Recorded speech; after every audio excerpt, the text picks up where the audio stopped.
కొంతమంది ఉంటారు చూడండి, చర్చ్కి వస్తారా, వచ్చి 2 చేతులు ఎత్తుతారు, స్తుతి స్తోత్రం స్తుతి స్తోత్రం స్తుతి స్తోత్రం స్తోత్రం స్తుతి, అయిపోయింది, వెళ్ళిపోయారు లోకల్ కలిసిపోయారు. మళ్ళీ 6 రోజుల తర్వాత గంట మోగుద్ది బెల్, టింగ్ టింగ్ టింగ్ టింగ్, ఈరోజు ఆదివారం, వచ్చాం చర్చికి వచ్చాం, మళ్ళీ స్తుతి స్తోత్రం స్తుతి స్తోత్రం స్తోత్రం స్తుతి, అయిపోయింది, మళ్ళీ వెళ్ళిపోయారు. దేవుడి సన్నిధికి వచ్చాం, హల్లెలూయా స్తోత్రం స్తుతి ఆమెన్, మళ్ళీ హల్లెలూయా స్తోత్రం స్తుతి ఆమెన్. ఇంక ఇదే జీవితం అయితే ఎన్ని సంవత్సరాలను ఇదేనా?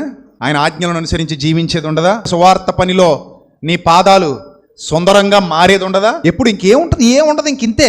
అలాగనుకుంటే ప్రభు పరలోకం నుంచి లోకానికి వచ్చి పాపుల్ని రక్షించడానికి రోడ్ల మీద తిరిగి తండ్రి చిత్తాన్ని నెరవేర్చడానికి ఎన్ని బాధలు నీళ్లు దిగమింగుకొని ఈ లోకంలో ఉన్నాడో ఆయన ఆలోచించండి ఒకసారి. మరి అదంతా ఎందుకు? ప్రభువా, నేను నిన్ను మహిమపరుస్తున్నాను, నీవు నాకు అప్పగించిన పని చేస్తూ నేను పరలోకపు తండ్రిని ఏం చేస్తున్నాను?